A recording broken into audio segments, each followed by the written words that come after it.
रहमान रहीम। रेहान साहब, आपने बहुत अच्छा एक्सप्लेन किया। इशू ये है, हमारी जो ब्यूरोक्रेसी है वो आपको पता है अकले कुल है। उसको ना किसी से मशावरत की ज़रूरत है, ना स्टेक होल्डर्स को ऑन बोर्ड करने की ज़रूरत है। जो उनको आइडिया अप्रोप्रिएट लगता है वो उसको इम्प्लीमेंट कर देते हैं।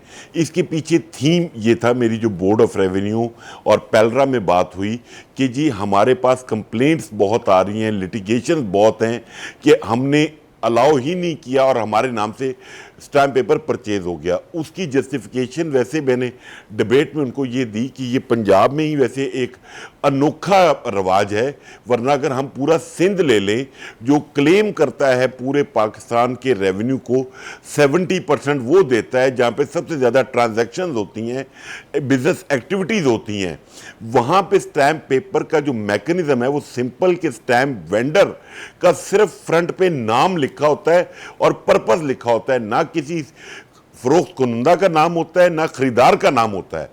बेहतरीन निज़ाम वहां पे चल रहा है। नहीं, लेकिन वो रेगुलेटेड नहीं है ना सर, वो रेगुलेटेड नहीं है और उसे तो किसी भी तरीके से एक्सप्लॉइट किया जा सकता है। किसी के भी नाम पे अगर आप स्टैम्प पेपर का इजरा कर देते हैं, उसको इशू करा देते हैं और उसको फिर उसको अपने इंटरेस्ट के लिए इस्तेमाल करते हैं, तो बेहतर नहीं हो गया कि पंजाब लैंड रेवेन्यू अथॉरिटी या बोर्ड ऑफ रेवेन्यू की तरफ से इसको रेगुलेट कर दिया गया कि ये मैकेनिज्म है, इसको फॉलो करें ताकि बायोमेट्रिक के जरिए से इसको उसी के नाम पे इशू किया जा सके जो असल में इसकी इशुएंस चाहता है। तो ये ज्यादा बेहतर नहीं है? इसके ऊपर जो एतराज है आपका वो बड़ा कमजोर लगता है। रेहान भाई, बात यह है अगर तो सिंध डूब गया, पूरे स्टाम्प पेपर खत्म हो गए, तो फिर तो आपकी ये जस्टिफिकेशन में मान लूं।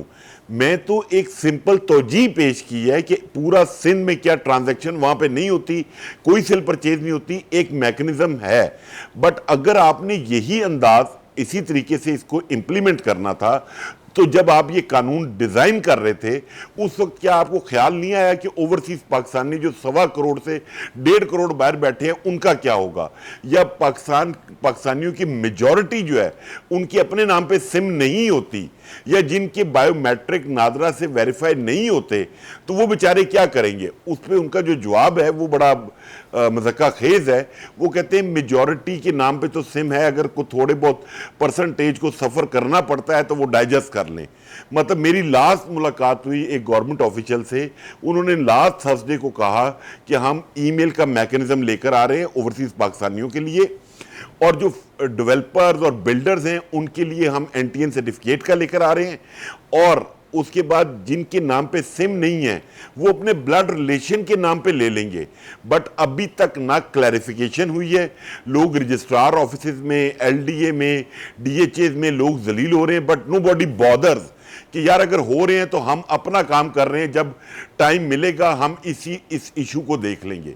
लेकिन अभी ये जो आप ऑप्शंस बता रहे हैं, जो आपकी बोर्ड ऑफ रेवेन्यू से जो कंसर्न लोगों से मुलाकात या बात हुई है, अगर वो ऐसी विंडो ऑफ अपॉर्चुनिटी पैदा कर रहे हैं या ये मल्टीपल ऑप्शंस है उनके पास ओवरसीज के लिए, डेवलपर्स या रियल्टर्स के लिए, तो आपको नहीं लगता कि अगर ये एग्जीक्यूट हो जाए तो ये अंडरस्टैंडेबल भी है और डूएबल भी है?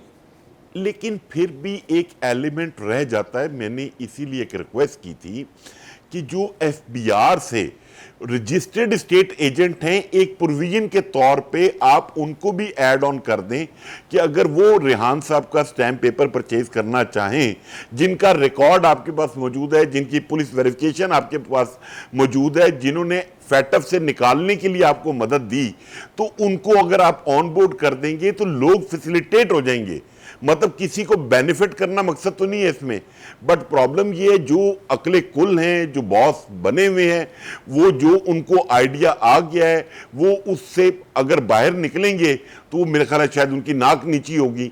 अगर वो किसी से रेहान साहब को बुला के मशवरा मांगेंगे तो वो फिर उनकी जो डिग्री हैं वो शायद चैलेंज हो जाएंगी कि जी इनको तो जॉब नॉलेज ही नहीं है। तो असद मलिक साहब, रियल्टर्स और डेवलपर्स को अगर ये इस्तेहकाक मिल जाए तो इसमें क्या गारंटी है कि वो इसको एक्सप्लॉइट नहीं करेंगे? सर, जो मैं बात समझा हूं बोर्ड ऑफ रेवेन्यू की और पेलरा की, वो चेक एंड बैलेंस रखना चाहते हैं। वो अभी जैद बकर उस्मान कोई भी स्टैम्प पेपर इशू करवा लेता है तो उनके पास उसका रिकॉर्ड नहीं होता। तो मैंने इसलिए उनको रिकमेंड किया कि जो एफबीआर से रजिस्टर्ड स्टेट एजेंट हैं, जो जिनकी आपके पास तमाम डिटेल्स अवेलेबल हैं, जो फाइलर हैं, उनको as a option, as a provision आप ऐड ऑन कर दें। अगर आपने यही मैकेनिज्म लेकर चलना है, मतलब जो लोग जलील हो रहे हैं वो जलालत से तो बच जाएंगे ना, जो ख्वार हो रहे हैं जिनको प्रॉब्लम आ रही है एटलीस्ट वो फैसिलिटेट तो हो जाएंगे।